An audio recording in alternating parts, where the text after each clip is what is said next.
มหาการุณิโกนาโถตถาคตภควานพุทธปัจเจกพุทธอรหันตบริสัทวะภารัตรัตนบริสัทวะบาบาสาเหบดรเบียมเบการนโมพุทธายะนโมธรรมยะนโมสังฆายะเจพิมสังเกชรังโชเกชกนามลาสังโชวาโดดาเนกับโซเจดังเกเจโซกิเวสนัมเกโดลาเป็นสีสังเกดุปาโชตายาธาคเตคเตปรคเตปรสังกเตปุริสวาหาอุมานีเปวิโรกราบถวายความเคารพพระอาจารย์ดรพระมหาจัญญาสุทธิยาโนเจ้าวาดวัดพุทธปัญญาที่เคารพอย่างสูงกราบถวายความเคารพ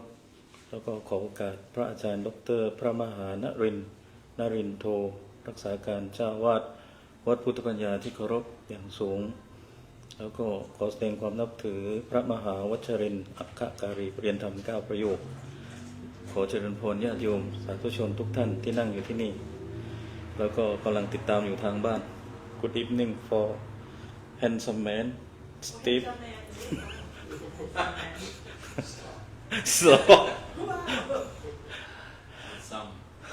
so let me talk in Thai first then if you have any question you can come and ask me or you have any idea you can share with meก็วันนี้จะจริงๆตั้งใจจะพูดเรื่องวิวัฒนาการของนิกายต่างๆในประเทศอินเดียพูดถึงนิกายในพุทธศาสนาในอินเดียซึ่งมีจริงๆเนี่ยไปสำรวจคร่าวๆดูมีตั้ง18นิกายนะครับเดี๋ยววันนี้เราจะมาคุยกันทีนี้ก็เลยอยากให้โยมเห็นว่ามันมีชื่อนิกายอะไรบ้างแล้วมันอยู่ตรงไหนของอินเดียอาตมาก็ทำแผนที่มาอย่างดีเลยแผนที่ทางเหนือทางใต้แล้วนิกายไหนอยู่ทางเหนือนิกายไหนอยู่ทางใต้โยมจะได้เห็นภาพแต่แน่นอนว่ามาติดขัดนิดหนึ่งทีนี้ข้อมูลที่นำมาโดยส่วนใหญ่เนี่ยก็เป็นหนังสือแปลหรือหนังสือภาษาอังกฤษซึ่งอาตมาก็ยอมรับว่าใช้โปรแกรมจินิมายช่วยแปลอีกทีนะครับแปลไปหลายบทนำแล้วนะครับแปลบทนำไปก่อนเนื่องจากว่าโดยความที่อาตมาเองก็ไม่ได้เป็นมหาปริญญาเพราะฉะนั้นเรื่องคัมภีร์อาตมาก็ไม่กล้ายุ่งเพราะว่าเราไม่รู้บาลีมากเนี่ยเราไม่กล้ายุ่งก็ต้องให้อาจารย์นรินทร์ท่านอธิบายถ้าเป็นเรื่องของอาจารย์เจมินายนี่จะไม่ดีกว่าอาจารย์เจมินายมีแปลผิดเหมือนกันนะครับแต่ว่าเราต้องพิสูจคือเราต้องมีความรู้ทางพุทธศาสนาบ้างแล้วก็ไปพิสูจเชื่อได้ไม่100%นะครับโดยเฉพาะพวกศัพท์ธรรมะอะไรพวกนี้แต่เจมินายมันจะลึกกว่าChatGPT นะครับคือข้อมูลมันจะลึกกว่านะครับทีนี้พอเป็นเรื่องพระสูตรหรือเป็นเรื่องคัมภีร์อย่างคัมภีร์วิสุทธิมรรคเนี่ยอาตมาก็ไม่กล้ายุ่งเพราะด้วยความที่เราไม่ได้รู้บาลีมากก็ปล่อยให้เป็นหน้าที่ของท่านอาจารย์วัชรินทร์ไปนะครับแต่ถ้าคัมภีร์ทางมหายานอย่างเนี้ยอาตมาไปเกี่ยวข้องแล้วก็พอกล้าพูดมีความมั่นใจในตัวเองหน่อยก็พูดขึ้นมาได้นะครับเพราะฉะนั้นอะไรที่เราไม่ถนัดก็เราไม่กล้ายุ่งดีกว่าเพราะว่าเราอาจจะไม่เก่งไม่ใช่ผู้เชี่ยวชาญทีนี้ที่เอาหนังสือภาษาอังกฤษมาแปลเนี่ยส่วนก็เป็นหนังสือที่พระชาวฝรั่งเขียนบ้างอาจารย์ที่เป็นชาวตะวันตกเขียนบ้างแปลนะครับที่แปลหนังสือเนี่ยเพราะเนื่องจากว่าหนึ่งได้ฝึกภาษาอังกฤษของอาตมาแล้วก็อย่างที่สองก็คือว่าหนังสือแปลที่เข้าไปในเมืองไทยเนี่ยมันราคาแพงมากโยมนะครับเดี๋ยวดูเล่มนี้นะครับเล่มนี้เนี่ยมันดังประมาณปี2ปีแล้วชื่อหนังสือหลอมรวมล่มสลายอาตมาเคยเอามาพูดให้ฟังอยู่นะครับโยมว่าเล่มนี้ราคาเท่าไหร่ถามน้อยไปโยมยุคนี้เนี่ยราคา550 บาทโยมคิดว่าอาตมาเนี่ยสมมติอาตมาเป็นพระที่ไม่มีตำแหน่งในวัดเป็นพระรักษาการพระลูกวัดพระในเมืองไทยเนี่ยที่ไม่มีตำแหน่งในวัดเนี่ยแล้วก็ไม่ได้เป็นมหาปริญญาธรรม9ประโยคเนี่ยเยอะแยะเพราะฉะนั้นเวลาเราไปสวดปัจจัยเนี่ยที่โยมถวายก็ได้100 200อย่างเนี้ยครับโยมคิดว่าอาตมาจะสมตังค์เท่าไหร่กว่าจะได้หนังสือเล่มนี้มา150เนี่ยต้องสวดมากี่ศพโยมแล้วนึกถึงชาวบ้านนะครับชาวบ้านค่าแรงละวัดเดี๋ยวนี้เขายังไม่ขึ้นค่าแรงเนาะค่าแรงละ300ครับคือประเทศมันจะพัฒนาเนี่ยคนต้องสามารถเข้าถึงการศึกษาได้อย่างเท่าเทียมกันหรือเข้าถึงให้มากที่สุดเหมือนประเทศเนี้ยนะครับดูเหมือนว่าคนก็ไปมีโอกาสได้อ่านทีนี้ถ้าคนรู้ภาษาอังกฤษก็ไม่จำเป็นต้องแปลมากอ่ะทีนี้บังเอิญว่าในเมืองไทยเนี่ยคนรู้ภาษาอังกฤษแล้วแปลหนังสือยังมีน้อยแล้วพอมีน้อยในราคามันแพงเล่มนี้550 แล้วหนังสือแปลบางเล่มเนี่ยอ่านแล้วเนี่ยงงแล้วงงอีกถอยหน้าถอยหลังนะครับไม่ใช่ว่าพอบอกหนังสือแปลแล้วก็เอาชื่อศาสตราจารย์ศาสตราจารย์มาใส่ไม่ชัวร์นะโยมอาตมาอ่านหนังสือแปลหลายเล่มแล้วปรากฏว่างงหน้างงหลังนะครับเพราะฉะนั้นเหมือนโยมอ่านภาษาอังกฤษได้โยมอ่านภาษาอังกฤษเหมือนโยมอ่านเรื่องแฮร์รี่พอตเตอร์โยมไปอ่านภาษาอังกฤษได้โยมอ่านภาษาอังกฤษเลยก็เหมือนกับพระท่านหรือโยมที่หันมาเรียนบาลีนะวันนี้เนี่ยถ้ารู้ก็คืออ่านบาลีเลยไม่อ่านแปลแล้วนะครับกลับไปที่ออริจินอลกลับไปที่ต้นประถมภูมิเลยครับแล้วถ้าเมืองไทยเรามีการคนรู้หนังสือภาษาอังกฤษมากๆเนี่ยราคาจะถูกอาตมาว่าแล้วก็ทำสัญญาเหมือนเคยได้ยินว่าอินเดียเนี่ยเขาทำสัญญากับมหาลัยในอังกฤษแล้วทำให้คนอินเดียเนี่ยได้อ่านหนังสือในราคาที่ถูกๆหนังสืออังกฤษอะไรดีๆเนี่ยอินเดียเอามาแปลหมดเพราะฉะนั้นหนังสือถ้าจะซื้อหนังสือที่ถูกแล้วมันขายกันในอเมริกาในอังกฤษเนี่ยต้องซื้อที่ไหนไม่ใช่ซื้อประเทศไทยนะซื้อที่อินเดียราคาถูกมากโยมศาสตราจารย์อะไรนะครับที่ทางวัดเราทำบุญไปศาสตราจารย์ดร.ปริญญาธรรม 9อยู่ที่ท่านรับเงินเรื่องบาลีเรื่องไม่ใช่ศาสตราจารย์ดร.ที่ว่าอุทิศสิริวัลเนี่ยท่านมาอินเดียบ่อยแล้วซื้อหนังสือไปเป็นกระตักเลยโยมเพราะหนังสือที่อินเดียมันแพงคือที่อเมริกามีที่อังกฤษมีที่อินเดียก็มีแต่อินเดียราคาถูกกว่านะครับเพราะฉะนั้นประเด็นของอาตมาคือได้ฝึกสองก็คืออย่างน้อยเราก็เป็นลูกหลานชาวบ้านโตขึ้นมามีโอกาสได้เรียนหนังสือเราก็รู้สึกว่าเราก็ต้องแปลต้องอะไรที่โทรทำได้ก็ทำได้แปลไปนะครับแล้วก็คิดว่าอาตมาแปลแล้วก็จิมินายช่วยเนี่ยคิดว่าเป็นภาษาคนอ่านเข้าใจมากบางทีกว่าคือเราก็ต้องรู้ด้วยแต่ว่าไอโปรแกรมแปลมันก็ช่วยได้อยู่พอสมควรนะครับทีนี้ก็เลยถ้าเรื่องแปลเรื่องวิวัฒนาการของนิกายต่างๆจริงๆมันมีภาพปกหนังสือนะครับมาให้ดูคือที่พูดเรื่องนิกายเนี่ยก็เพราะว่าอยากให้เราลองดูจากประวัติศาสตร์มาแล้วก็ย้อนกลับมาณปัจจุบันเนี่ยย้อนกลับไปที่เมืองไทยเราก็ต้องยอมรับว่าภายใต้การศึกษาของพุทธศาสนาไม่ว่าเราจะมีสำนักปฏิบัติเท่าไหร่เราจะมีการศึกษาพระไตรปิฎกเท่าไหร่แต่สิ่งหนึ่งที่เราพบได้ก็คือเรามีหลายสำนักความคิดมากนะครับอย่างเช่นเรามีธรรมกายนะครับธรรมกายก็มีวิธีการสอนภาวนาเรื่องอะไรครับเรื่องเพ่งลูกแก้วนะครับแล้วก็เป็นพุทธศาสนาที่มีเครือข่ายกว้างขวางมากทั้งในและต่างประเทศนะครับพระสงฆ์วัดพระธรรมกายเนี่ยนะครับที่อยู่ต่างประเทศเนี่ยเป็นเลขาสมัชชาทุกประเทศนะเกือบทุกประเทศเลยโยมที่อเมริกาท่านอาจารย์ดร.สมบัติที่อังกฤษก็ธรรมกายที่ยุโรปก็ธรรมกายเพราะฉะนั้นเครือข่ายของธรรมกายมีทั่วกว้างมากครับแล้วไปอยู่ในกองงานที่เกี่ยวข้องกับการที่พระจะเดินทางมาในต่างประเทศนะครับนี่คือการทำงานของธรรมกายซึ่งก็ต่างไปจากการทำงานของพุทธศาสนาแบบสันติอโศกอีกสันติอโศกก็ไม่เห็นว่าเขามายุ่งแบบนี้เลยใช่ไหมเขาก็อยู่อีกมุมของเขานะครับสันติอโศกก็เน้นการใช้ชีวิตแบบสมถะฉันอาหารมังสวิรัตินะครับอะไรที่โยมอาจจะรู้มากกว่าธรรมะเสเพราะฉะนั้นก็แตกต่างจากธรรมกายและก็แตกต่างจากพุทธศาสนากระแสหลักที่เราอยู่กันแบบมีวัดนู้นวัดนี้นะครับที่เรารู้จักกันนะครับเพราะฉะนั้นลึกๆแล้วเนี่ยมันจึงเป็นเถรวาทเหมือนกันมหานิกายธรรมกายก็บอกว่าตัวเองเป็นเถรวาทธรรมยุทธก็บอกว่าตัวเองเป็นเถรวาทวัดอะไรนะครับสันติอโศกก็บอกตัวเองเป็นธรรมกายก็บอกว่าตัวเองเป็นเถรวาทเหมือนกันนะครับไม่มีใครบอกตัวเองเป็นมหายานหมดเลยนะตัวเองบอกเป็นเถรวาทหมดทีนี้ถ้าเราย้อนกลับมาที่ประวัติศาสตร์พุทธศาสนาเนี่ย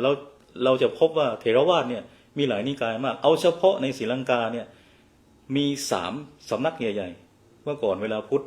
มันดีคลายมันเสื่อมจากประเทศอินเดียเนี่ยก็จะมาปักหลักกันที่ประเทศศรีลังกาแล้วจึงเกิดคัมภีร์ศรีลังกามากมายอย่างคัมภีร์อะไรบ้างครับเนี่ยวิสุทธิมรรคก็เกิดที่ประเทศศรีลังกาที่ท่านวัชรินทร์เอามาพูดให้โยมฟังเนี่ยนะครับวิมุตติมรรคก็เกิดที่ศรีลังกา วิสุทธิมรรคเกิดจากฝ่ายของมหาวิหารซึ่งเป็นสำนักใหญ่เป็นคณะสงฆ์ใหญ่วิมุตติมรรคเกิดจากฝ่ายของอภัยคีรีแล้วก็ได้รับอิทธิพลของอภัยคีรีนะครับเพราะฉะนั้นในศรีลังกาจึงมีสำนักใหญ่ๆก่อนหน้านี้ก็คืออภัยคีรีมหาวิหารเชตวันวิหาร3สำนักใหญ่เทรวาสหมดเลยนะครับแต่ว่าแน่นอนว่าอภัยคีรีอาจจะมีอิทธิพลของ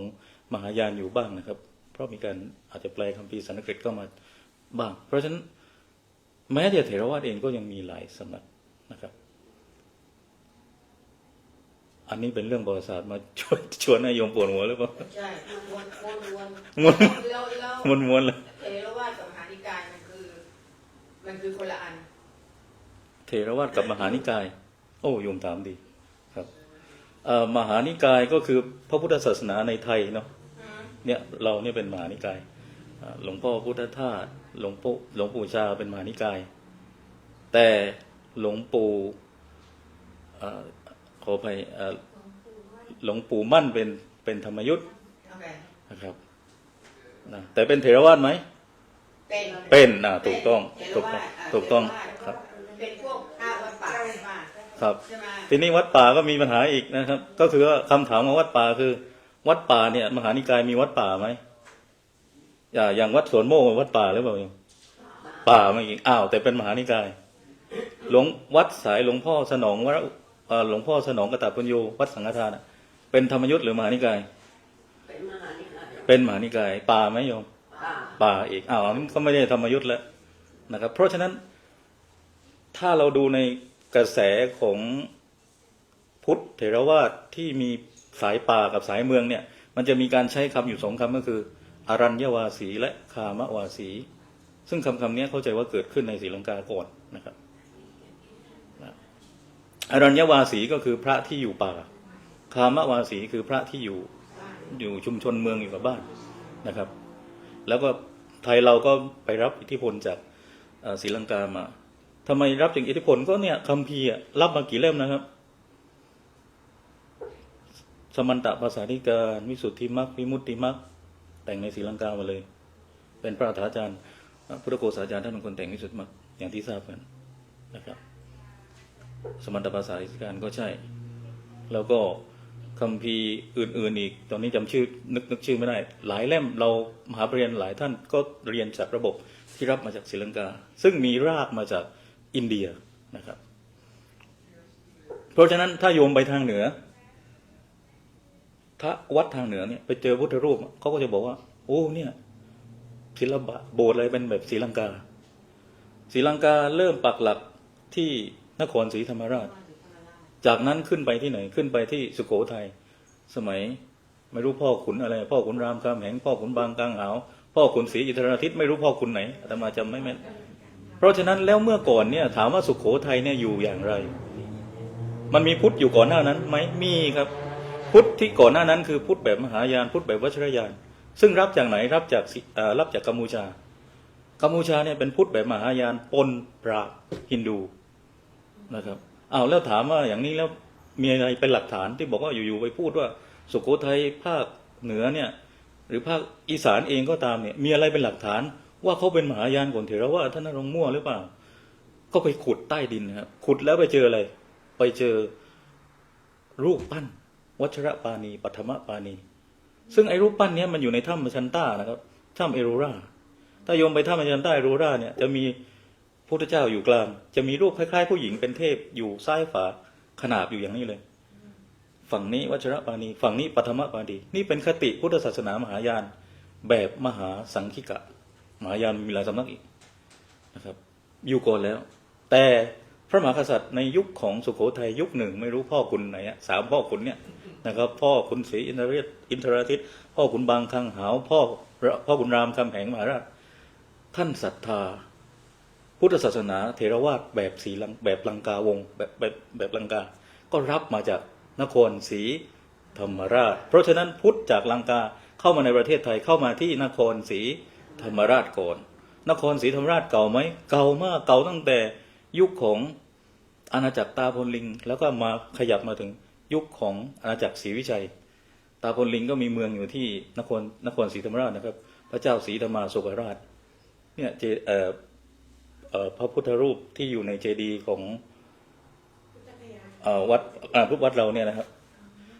ชื่ออะไรโยมชื่ออะไรชื่อพระพุทธรูปชื่อพระรูปที่เนี่ยชื่อพัชชัยชยคุรุศรีธรรมาโสกราชถามเองตอบเองเลยชื่อยาวมากเลยโยมไม่ผิดไม่ได้พูดนะโยมผิดเดี๋ยวจะมาเจ็บตัวโดยไม่ทันตั้งใจศรีธรรมาโสกราชถามว่าอาจารย์จัญญาท่านเอามาจากไหนใช่พระพุทธรูปไพศาลชยคุรุศรีธรรมาโสกราชพระชัยชยคุรุเป็นเป็นพระพุทธเจ้าของมหายานที่อยู่ในบรรยากาศของเถรวาทนะครับเอาละทีนี้ศรีธรรมาโสกราชมาจากไหนก็นามก็เป็นพระนามของพระเจ้าศรีธรรมาโสกราชซึ่งเป็นกษัตริย์ของอาณาจักรตาพลลิงคือนครศรีธรรมราช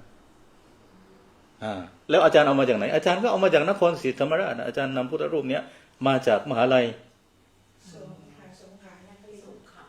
ไม่ใช่มั้งโยมว่าไลลักษณ์โยมว่าไลลักษณ์อยู่ไหนอยู่นครศรีธรรมราชไปมาแล้วอาตมาไปมาแล้ว2 ครั้งไปมาแล้วครับแล้วนครก็นี่ศรีธรรมาโสกราชนะครับเนี่ยเห็นไหมครับมันก็จริงๆแล้วเนี่ยมันก็จะอยู่กันแบบนี้พุทธนะครับในแง่ของวิถีจริงๆนะคือคัมภีร์ก็เป็นหลักเป็นเกณฑ์ไว้มีปัญหาอะไรเราไปเช็คคัมภีร์วิถีคือพุทธศาสนาเนี่ยมันมีทั้งพุทธธรรมและพุทธวัฒนธรรมพุทธวัฒนธรรมโยมไปบางที่เวลาเขาบวชเขาบวชกันนะครับเขามือต้องไปแตะโบสถ์ก่อนเราบอกว่าอย่าทำไปทำเพื่ออะไรเขาโกรธเหมือนกันนะไปบอกเพราะว่าโบสถ์มันเตี้ยก็เลยต้องเคาะโบสถ์เมื่อก่อนโบสถ์มันอย่างโบสถ์เมื่อก่อนวัดของอาตมาเมื่อก่อนที่อยู่เป็นเนรโบสถ์ไม่ได้สูงนะวัดนอกวัดราชบุรณะโบสถ์ต่ำมากโบสถ์ต่ำเนี่ยเวลาแห่เข้าไปมันก็ต้องเคาะไม่เคาะหัวมันชนโบสถ์เอาอยู่มันก็แค่นั้นจับไว้ให้รอดได้ครับคือเดี๋ยวหัวชนมันมีมิติวัฒนธรรมไหมมีเนี่ยมิติวัฒนธรรมครับแล้ววัฒนธรรมมันก็มีเหตุผลอยู่บ้างนะครับโอเคทีนี้กลับมาอินเดียต่อเดี๋ยวจะไปกันไกลโอเคมีหนังสือเล่มหนึ่งนะครับชื่อเรื่องพูดแบบภาษาอังกฤษแบบเท่ๆนะครับพูดครั้งเดียวไม่พูดซ้ำจะไม่เหมือนเดิม Buddhists in India นะครับเขียนโดยนาลินักซาดัสไม่แน่ใจว่าเป็นน่าจะเป็นฝรั่งนะยังไม่ได้ค้นต่อว่าตกลงเขาเป็นชาวไหนแต่น่าจะเป็นชาวตะวันตกไม่ใช่ชื่อแบบอินเดียถ้าอินเดียชื่อแบบนี้เวลาพูดถึงนิกายในอินเดียมันมีหลายนิกายมากแล้วคนก็จะบอกว่าแตกนิกายกันเนี่ยทะเลาะกันแล้วนะครับทะเลาะกันแต่มีงานหลายงานที่บอกว่าแตกนิกายไม่ได้หมายความทะเลาะกันเหมือนในเมืองไทยเนี่ยเราอยู่กันตั้งหลายสำนักนะทะเลาะกันไหมก็ไม่ถึงขั้นทะเลาะนริยามคำว่าทะเลาะมันถึงขั้นขนาดไหนของเราเนี่ยเวลาพุทธวจนะบอกมันต้องพุทธวจนะอย่างเดียวโยมท่านคริสต์ท่านบอกต้องพุทธวจนะนะครับแล้วเวลาท่านมาพูดต่อไม่รู้เป็นพุทธวจนะหรือเปล่าท่านก็มาอธิบายเพิ่มมันก็ไม่ใช่พุทธวจนะครับแล้วคำในพระไตรปิฎกเนี่ยมันไม่ได้มีเฉพาะคำของพระพุทธเจ้ามันมีคำของพระสาวกเช่นคำของพระโมคคัลลานะคำของพระสารีบุตรแล้วในท้ายที่สุดเนี่ยถ้าเอาแต่พุทธเจ้าเนี่ยถ้าอาตมาเป็นพระอานนท์ยังเป็นปุถุชนน้อยใจนะโยมเพราะว่าเมื่อพุทธเจ้าสิ้นไปใครเป็นคนจดจำคำสอนตนร้อยกองพระไตรปิฎกพระอานนท์จำเรื่องอะไรจำเรื่องพระสุตตันตปิฎกพุทธเจ้าไปแสดงธรรมที่ไหนกับใครเรื่องอะไรต้องถามพระอานนท์ก็ผ่านพระอานนท์เป็นใครเป็นผู้เชี่ยวชาญทางด้านพระสูตรพุทธเจ้าไปที่ไหนพุทธเจ้าต้องมาบอกพระอานนท์ไม่ใช่เชี่ยวชาญอย่างเดียวแต่เป็นศีลเป็นผู้ที่มีศีลบริสุทธิ์ด้วยคือเป็นพระอรหันต์ท่านเพิ่งบรรลุตอนท้ายๆนะครับไม่ใช่บรรลุก่อนนั้นช่วงใกล้จะทำสังฆยนาใช่แล้วถ้าพูดบอกว่าพุทธวจนะเนี่ยพระอานนท์อย่าน้อยใจไหมนะเพราะพระอานนท์ก็มาช่วยจำเป็นคำของพระพุทธเจ้ามาช่วยนะครับแต่เราเถียงกันใช่ไหมโยมเวลาที่เราเห็นต่างกันในทางนิกายในการปฏิบัติเราเถียงกัน ออกสื่อเถียงกันเมืองไทยเนี่ยเถียงกันแรงมากนะโยมเพราะว่าเราชาวพุทธกัน 95% เราเถียงกันเต็มที่เลยครับแต่นึกในใจเหมือนกันนะต่างศาสนาเขามองคนพุทธ 95% มันเถียงกันเลยอาตมาคิดในใจสมมติอาตมาสมมติว่าเป็นคริสต์นะเถียงกันแรงไหนบอกว่าพุทธสันติมันเล่นกันแรงมากแต่ก็แค่เถียงกันถูกไหมโยมแค่เถียงกันเป็น discussion agreement กันแต่ถ้าเป็นต่างศาสนาต่างศาสนาอาตมาไม่พูดเลยเดี๋ยวเสี่ยงเมื่อก่อนเนี่ยสันตะปาปามีกองทหารนะครับมีทัพนะอย่างที่บอกไม่ใช่แค่ดิสคัทกันแต่ยกทัพตะลุยกันเลยสงครามศาสนาเนี่ยคือสงครามระหว่างจุดบางคนยังบอกว่ายังไม่จบเลยนะยังถึงปัจจุบันเนี่ยนะครับอันเนี้ยคือทะเลาะแล้วก็ทำร้ายร่างกายสงครามทะเลาะนำไปสงครามแต่พุทธเราไม่ถึงขั้นสงครามนะมากที่สุดก็ด่ากันมากที่สุดก็ตีหน้าแข้งกันอะไร คงไม่ถึงขั้นแบบเผาวัดวางระเบิดแล้วครับไม่ถึงขนาดนั้นเรียกตัวไปตั้งวัดใหม่ใช่ไหมโยม ก็ยังพอเดินผ่านก็ยังคุยกันได้อยู่ พุทธเราเป็นอย่างนี้คือนี่คือธรรมชาติของศาสนาพุทธนะครับขัดกันที่ไหนก็เถียงกันมันแต่ไม่ทำร้ายร่างกายแน่นอนโยมเอาอย่างนั้นทีนี้เขาก็บอกว่าการพออาตมาพูดอย่างเนี้ยความรู้สึกเรื่องมีหลายสำนักเรื่องหลายนิกายอาจจะรู้สึกว่าไม่ได้แย่อย่างนั้นแล้วใช่ไหมโยมอาตมาไม่กล้าที่จะมาบอกว่ามาล้างสมองโยมได้หรอกเพราะโยมผ่านประสบการณ์อะไรมามากมายครับไม่เดี๋ยวหาว่ามาใส่ข้อมูลใหม่มันมีหลักฐานจากหนังสือเล่มนี้ที่เขาบอกว่าการแตกแยกนิกายเนี่ยไม่ได้เกิดจากความขัดแย้งอย่างเดียวแต่เกิดจากการที่พุทธเนี่ยแพร่กระจายไปในวงกว้างแล้วต่างวัฒนธรรมกันจึงทำให้เกิดการใช้ชีวิตต่างกันพระทิเบตใส่หมวกหนามากโยมแต่อาตมาไปอยู่ใกล้ๆภูเขาหิมาลัยแถวดารัมชาลามันหนาวมากเลยโยมไม่ใส่หมวกเนี่ยผมไม่ไหวโยมนะดมนึกดูอาตมาโกนหัวล้านใหม่ๆแล้วหิมะลงโอ้โหโยมเลยว่าหัวอาตมาเป็นน้ำแข็งเลยหัวเย็นชาไปหมดเลยแล้วไหวก็ต้องใส่หมวกไงโยมไม่ใส่ได้ไงมัน-1 เป็นคิดต่อแล้วการนั่งสมาธิของพระวัชรยานเนี่ยเขาไปนั่งในหิมะนะโยมเขาบอกว่าเข้าเงียบไปนั่งในหิมะของเราเนี่ยมันอยู่เถรวาทมันอยู่ดินแดนแถบร้อนเนี่ยเราก็เดินทุดงเราก็นั่งในที่ร้อนใช่ไหมครับแต่วัชรยานก็ไปนั่งในหิมะเพราะเขาไม่ร้อนนะไม่ร้อนก็ต้องฝึกกับหิมะฝึกสู้กับอ็อบเจกต์หรือรูปที่เราอยู่ประเด็นคือการฝึกให้อดทนฝึกให้ใจเย็นฝึกอะไรก็แล้วแต่ที่โยมเห็นว่ามันเป็นการฝึกเนี่ยเพราะฉะนั้นจึงทำให้การใช้ชีวิตของพระจึงต่างกันพระทิเบตเนี่ยสบงหนามากโยมอาตมาคือใส่สบงพระทิเบตมันหนาอุ่นเลยอาตมาเป็นพระไทยไปอยู่อินเดียมันโล่งเล้งมากเลยเวลาหนาวเย็นกับตายต้องเอาสบงไทยมาใส่พระไทยต้องเปลี่ยนสบงใหม่นะเพราะมันหนาวมากเนี่ยจึงทำให้เกิดการตีความต่างกันแล้วทำให้เสกียบทของพระมหายานพระวชรยานเนี่ยมี200ขอไปของเราศีล227ของเขามี250ข้อที่ไปมากคือไปมากเสกียวัตรแล้วไปเพิ่มยอมรับว่าเพิ่มเรื่องเนี่ยความหนาเนี่ยนะครับเพิ่มเข้ามาทีหลังนะครับเขาใส่รองจอนเลยครับถามว่าพระไทยอยู่ที่นี่ใส่บ้างเปล่าเวลาหนาว จะไม่รู้เหมือนกัน เป็นคำถามนะเอาเดี๋ยวกลับมาดีกว่าทีนี้ทำให้วัฒนธรรมต่างกันแล้วก็ใช้ภาษาต่างกันใช้ภาษาบาลีภาษาสันสกฤตแล้วก็ภาษาอื่นๆนะครับอาจารย์ทองรัตน์เป็นทุกนิกายนะท่านนั่งอยู่ข้างหลังแต่มาจะโดนเคาะหัวทีนี้มีหลักฐานนะครับจากหนังสือเรื่องนี้นะครับเรื่อง อะไรไปนะเรื่องอะไรนะโยมเมื่อกี้เรื่องวิวัฒนาการของนิกายต่างๆเนี่ยนะมีหลักฐานนะว่ามีการเกิดนิกายเนี่ยมากถึง18นิกายหรืออาจจะมากกว่านั้นในยุคของหลังที่พระเจ้าปรินิพพานแล้วหลังสังฆนาครั้งที่1แล้วสังฆนาก็คือการที่พระมาร้อยกองพระธรรมวินัยกันโยมพอมีข้อมูลตรงนี้เนาะแล้วก็ในอินเดียเนี่ยในเถรวาทเนี่ยเราถือว่ามีการสังฆนาแบบนี้3 ครั้งแล้วแต่ละสังฆนามันก็เกิดกลุ่มพระที่เห็นต่างกันนะครับเช่นสังฆนาครั้งแรกเองเนี่ยก็เกิดกลุ่มพระที่ไม่ได้มาร่วมสังฆนาทั้งหมดนะครับกลุ่มนี้เรียกว่ากลุ่มพระปุราณะนะครับท่านก็มาไม่ทันแล้วก็ไม่ได้ร่วมด้วยแล้วท่านก็มีมิติในการเชื่อ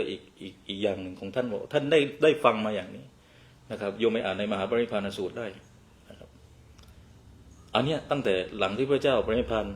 แล้วเป็นสังฆนาครั้งแรกก็เกิดกลุ่มแบบนี้ขึ้นแล้วนะครับหลังจากนั้นครั้งที่2ก็เกิดอีกนะครับมันเป็นเรื่องธรรมชาติของศาสนานะเป็นเรื่องธรรมชาติของศาสนาเพราะไปดูทุกศาสนาเลยมีนิกายหมดแหละไม่มีศาสนาไม่มีนิกายศาสนาเชนเนี่ยมีศาสดาถึง10หรือ12หนึ่งในศาสดาของศาสนาเชนเนี่ยมีผู้หญิงด้วยนะครับเทระถังกรเนี่ยนะครับแต่ว่าโดยส่วนใหญ่เนี่ยคือว่าเขานุ่งลมห่มฟ้าหมดศาสดาของเขาแต่น่าจะยกเว้นผู้หญิงเขาก็คงใส่เสื้อผ้าแต่องค์อื่นก็ถอดหมดนะครับ เขาก็คงหนาวเหมือนกันนะโยมขนาดว่าผมเนี่ยเขายังถอนเลยครับกินข้าวเนี่ยเขาใช้มือใช่ไหมหัตถโภชะแล้วก็จะไม่กินต้นไม้ที่อะไรก็ตามที่มัน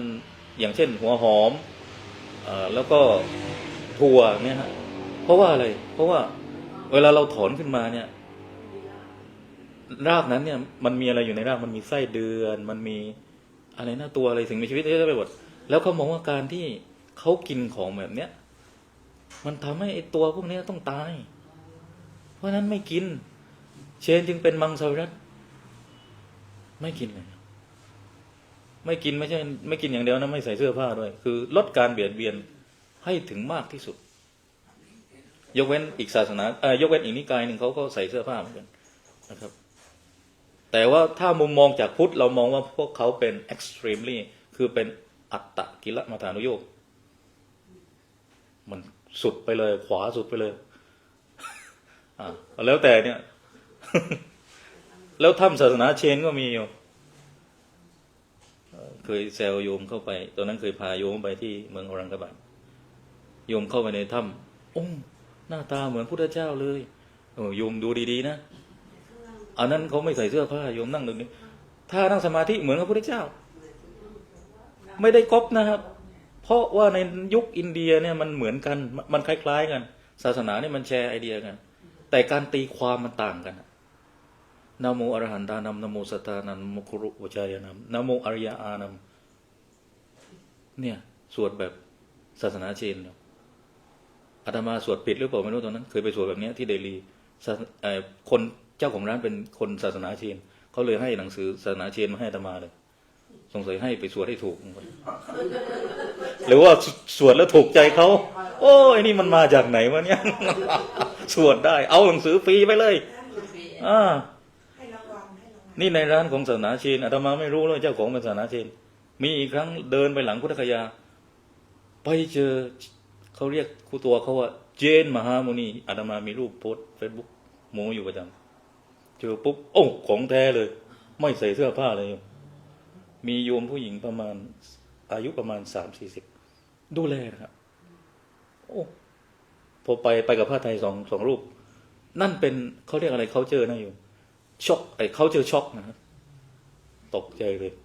โกนหัวเหมือนกันแต่ว่าไม่ใส่เสื้อผ้ายังไงเรา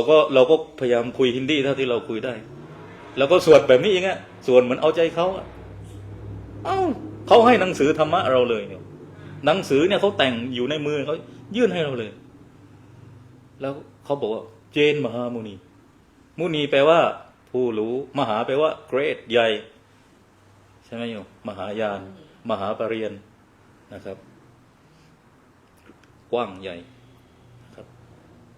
ภาษาอังกฤษเขาใช้ว่า great อย่างเช่นมหายานเรียกว่า Great Vehicle นะครับ เพราะฉะนั้นเขาก็บอกว่าเขาเป็นมหาเจนมุนีก็คือเป็นผู้รู้ทาง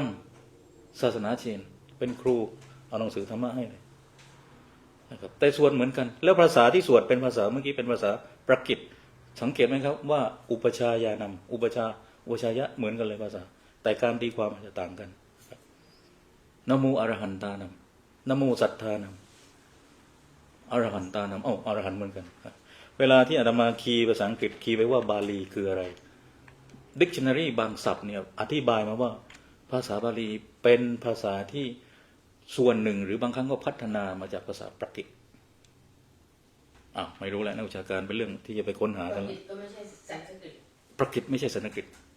ครับสันสกฤตก็มีบางอย่างที่รับมาจากปรกิตนะครับคือสันสกฤตกับปรกิตเนี่ยมันขอไปสันสกฤตบาลีมันบางศัพท์มันใกล้กันเข้าธรรมะสันสกฤตโคธรรมะภาษาไทยภาษาบาลีขอไปนิบานะอย่างที่บอกว่านิบานะภาษาบาลีนิวาระนะภาษาสันสกฤตนะครับแต่ของปรกิตไม่รู้เขาใช้อะไรนะอาตมายังไม่ได้ใช้แล้วภาษาพวกนี้ปรกิตสันสกฤตบาลีเนี่ยมันอยู่ในรัฐพิหารถ้าหลายท่านเรียนบาลีก็จะเห็นว่าแปลไทยเป็นมัคคตใช่ไหมหรือแปลมัคคตเป็นไทยซึ่งสุดท้ายแล้วก็คือภาษาบาลีที่มันอยู่ที่รัฐมัคคตรัฐประยอนั่นคือพิหารแล้วรัฐมัคคตใครเป็นรัฐมัคคตเนี่ยเป็นผู้ที่มีอิทธิพลมากก็คือกษัตริย์ในตอนนั้นคือพระเจ้าพิมพิสารตรงไหมโยมลูกของพระเจ้าพิมพิสารก็คือพระเจ้าอาชาติศัตรูมัคคตเนี่ยมันเหมือนอเมริกาอยู่แผ่นดินกว้างใหญ่เข้มแข็งมากพระเจ้าอยู่ลุมพินีคนละนะอยู่กับบิลลพัทอยู่ในปานมหามัคคตเนี่ยรัฐพิหารขยาไกลมากเลยอยู่เหมือนท่านอยู่เมืองเล็กๆกับบิลลพัทเนี่ยเมืองเล็กๆแต่ท่านไปอยู่อเมริกาแล้วเผยแผ่โดยใช้ฐานของประเทศที่เข้มแข็งที่มีอำนาจทางเศรษฐกิจทางเงินและท่านเผยแผ่ฉลาดนะพระพุทธเจ้าไม่ต้องลงทุนมากเพราะประเทศมันเข้มแข็งแล้วเราจะให้ฐานของประเทศนั้นในการเผยแผ่ครับแล้วกษัตริย์ก็ศรัทธาท่านด้วยพระเจ้าพิมพิสารก็ศรัทธาเจ้ารู้ว่าศรัทธาแล้วท่านก็มีอีกศาสนาหนึ่งที่เผยแผ่ร่วมกันก็คือศาสนาเชนซึ่งก็อยู่ในรัฐมัคคตด้วยกันนี่นะครับศาสนาเชนกับศาสนาพุทธ contemporary คือใกล้กันร่วมสมัยกันนะครับทีนี้อาตมาก็ทีนี้มาที่เถรวาทนะครับพุทธเนี่ยแยกออกไปแล้วตอนนี้18นิกายโดยคร่าวๆหรือมากกว่านั้นทีนี้มีกลุ่มหนึ่งคือสายเถรวาทหรือเรียกว่า The Theravada Group นะครับเถรวาทเนี่ยมีจุดยืนอยู่ที่อะไรครับของเราเถรวาทจุดยืนอยู่ที่ศึกยึดมั่นในพระไตรปิฎกบาลีนะครับของเราเนี่ยเวลาเรามีปัญหาเรื่องนิพพานเป็นอัตตาหรืออนัตตาเถียงกันมานานนะเมื่อก่อนตัวนี้ก็เบาๆลงแล้วเบาๆลงแล้วเถียงไม่สบายใจกันอีกก็เบาๆลงแล้วเวลาเถียงกันเขาไปเอาข้อมูลอย่างไหนมาเถียงมาโต้กันมาอธิบายกันก็ไปสู่พระไตรปิฎกฉบับภาษาบาลีนี่คือเถรวาทเพราะเรามีพระไตรปิฎกฉบับภาษาบาลีอยู่นะครับภาษาไทยก็มีเหมือนที่โยมว่าฉบับประชาชนนะของโยมเปิ้ล เดี๋ยวทำมาลืมพูดถึง ฉบับนี้ฉบับสังกัดฉบับประชาชนฉบับอะไรครับสยามรัฐฉบับล้านนาฉบับมหามงกุฎฉบับมหาจุฬากี่ฉบับแล้วโยมฉบับแล้วนะนั่นของประชาชนครับแล้วก็มีวิธีการจัดเล่มไม่จัดเล่มอาจจะต่างกันนะครับจัดเล่มต่อมานี่คือเถรวาททีมของเถรวาทเป็นอย่างนี้นะครับแล้วก็เป็นถ้ามองจากฝรั่งเป็นสายอะไรครับสายคนรู้สึกคอนเซอร์เวทีฟเขาเรียกว่าเป็นออร์โธดอกซ์คือเป็นแบบเป็นแข่งครัดแบบแคทอลิกพวกนี้ไม่ใช่เป็นโปรเตสแตนต์ไม่ใช่เป็นโมร์มอนนะครับไม่ใช่สายปฏิรูปเถรวาทเนี่ยไอเดียเถรวาทคือแบบรักษาของเก่าไว้นะครับถึงแม้โลกมันจะเปลี่ยนแต่พยายามจะคีปของเก่าไว้ มีปัญหาอะไรไม่เข้าใจนิพพานเป็นอัตตาหน้าตาเอาไปหาข้อมูลในพระไตรปิฎกฉบับบาลี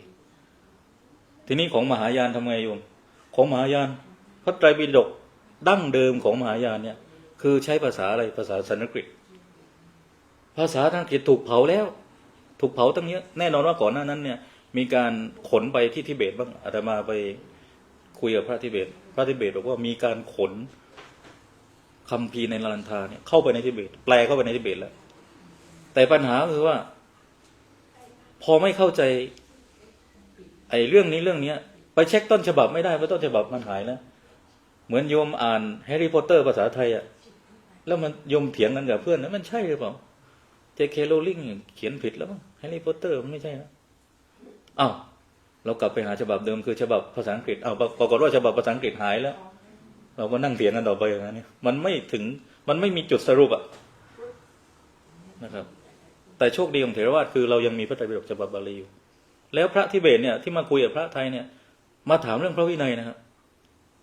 ถามเรื่องพระวินัยถามมาเช็คมาเลยว่ามีการอย่างเข้าปริวาสไหมนะครับการออกจากอาบัติสังฆทิเศษเนี่ยเข้าปริวาสไหมของเขาไม่มีอย่างนี้เป็นต้นนะครับแล้วถามว่าถ้าไม่มีทำยังไงเขาบอกว่าทำงานให้หนักถูกใจมันง่วงมันควายเลยคือการลงโทษอ๋อเขาฝึกไว้นั้นนะครับเขาก็อยากมาเช็คว่าเป็นไงของเราเนี่ยนะเราเป็นที่พึ่งให้กับเขาด้วยนะเพราะคัมภีร์ของเรายังอยู่นี่คือข้อดีของเถรวาทที่พยายามจะคีปของเดิมไว้เหมือนถ้าเป็นสายการเมืองก็คือพยายามจะคีปจารีตศาสนาวัฒนธรรมสถาบันกับสถาบันดั้งเดิมไว้นะครับนี่เป็นสายคอนเซอร์เวทีฟนะครับโอเคต่อมานะครับแล้วก็การเน้นของสายเถรวาทคือเน้นอะไรเน้นเราเน้นเป็นพระอรหันต์นะถูกไหมโยมเราไม่เน้นเป็นพระโพธิสัตว์เราไม่เน้นเป็นพระพุทธเจ้าทั้งที่เถรวาทเนี่ยมีบทสวดเป็นพุทธเจ้าเยอะแยะหมดนะพุทธเจ้ามีในบทสวดของการเจริญพุทธมนต์เนี่ยนะครับที่พูดถึงพระเจ้าเนี่ยเยอะแยะไปหมดนะครับแล้วก็มีบทสวดแล้วก็มีการสอนเรื่อง 10 perfection บารมี10เถรวาทเราก็สอนบารมี10 10 perfection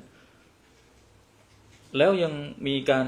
สอนเรื่องราวอดีตชาติของพระพุทธเจ้าคือชาดกแต่สุดท้ายเรามุ่งพระอรหันต์นี่คือเถรวาททีนี้กลับมาที่นิกายอื่นนะครับเป็นนิกายที่ชื่อว่ามหิสาสกะและธรรมคุปตะซึ่งสองนิกายเนี้ยมีความเห็นต่างกันเล็กน้อยแล้วก็ มองเรื่องการให้ความสำคัญกับการถวายทานหรือสงฆ์ต่อพระพุทธเจ้านะครับนิกายนี้ยังอยู่ในปัจจุบันส่วนนิกายมหิสาสกะนี่มันหายไปแล้วในอินเดียหายไปเลยนะครับมันมีพุทธบางสายที่หายไปเลยเหมือนกัน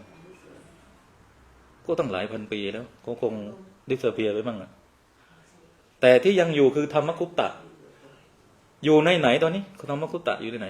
อยู่ในจีนอยู่ในไต้หวันอยู่ในเวียดนามพระวินัยของสายมหายานแบบจีนไต้หวันเวียดนามคือพระวินัยที่ชื่อว่าธรรมคุปตะหรือธรรมคุปนะครับเถรวาทเราเรียกว่าพระวินัยฝ่ายพระบาลีแบบพระไตรปิฎกบาลีแบบปาติโมกข์พระวินัยแบบฝ่ายบาลีแต่ของเขาคือธรรมคุปตะนะครับพอไปสายวัจยานเขาก็เป็นสายชรวาสติวาสเป็นพระวินัยอีกแบบนึงอีกนะครับมูรวาสติวาสขอไปนะครับทีนี้ต่อมานิกายนึงคือนิกายชรวาสติวาสนะครับซึ่งนิกายเนี้ยเป็นนิกายที่มีอิทธิพลมากในอินเดียเหนือก็เหนือนี่นึกถึงกรุงนิวเดลีอยู่ภายใต้รัฐที่ชื่อว่าอุตตรประเทศ อุตตรประเทศอุตระแปลว่าเหนือนะครับพูดแบบฮินดีพูดว่าอุตตรประเทศประเทศก็คือประเทศแต่ก็ออกประเทศนะครับหิมาจันประเทศอุตตรประเทศมัธยประเทศ โอเคซึ่งนิกายทางเหนือเนี่ยในยุคหนึ่งเนี่ยนิกายสรวาสติวาสเนี่ยมีอิทธิพลมากและนิกายนี้ใช้ภาษาสันสกฤตไม่ได้ใช้ภาษาบาลีตายาถาคเตปาราคเตปาราสังคเตบูริสวาหา